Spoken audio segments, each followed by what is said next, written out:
Your experience with things that you have seen before is inadequate, is incomplete. The behavior of things on a very tiny scale is simply different. They do not behave just like particles. They do not behave just like waves. Atoms do not behave like weights hanging on a spring and oscillating, nor do they behave like miniature representations of the solar system with little planets going around in orbit, nor does it appear to be somewhat like a cloud or fog of some sort surrounding the nucleus. It behaves like nothing that you've seen before.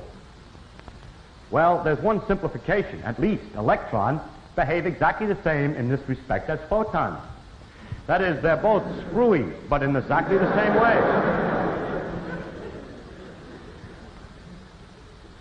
How they behave, therefore, takes a great deal of imagination to appreciate, because we're going to describe something which is different than anything you know about. This, in that respect at least, makes this perhaps the most difficult lecture of the series, in the sense that it's abstract, in the sense that it is not close to experience. And I cannot avoid that. Were I to give a series of lectures on the character of physical law, and to leave out from this series the description of the actual behavior of particles on a small scale, I would certainly not be doing the job, because this thing is completely characteristic of all of the particles of nature and is a universal character. And it is, if you want to hear about the character of physical law, essential to talk about this particular aspect.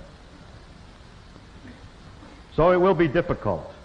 But the difficulty really is psychological and exists in the perpetual torment that results from your saying to yourself, but how can it be like that?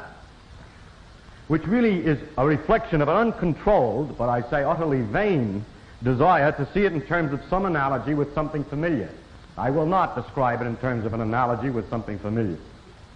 I'll simply describe it.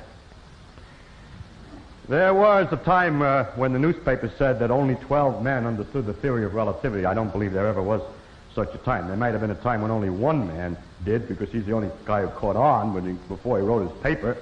But after people read the paper, a lot of people kind of understood the theory of relativity in some way or other.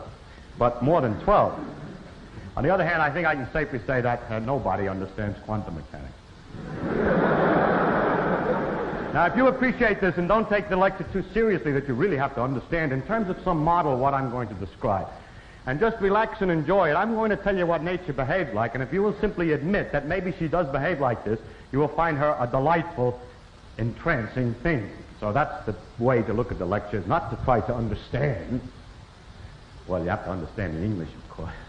But in any sense, in terms of something else, don't keep saying to yourself, if you can possibly avoid it, but how could it be like that? Because you'll get down a drain. You'll get down into a blind alley in which nobody has yet escaped. Nobody knows how it can be like that.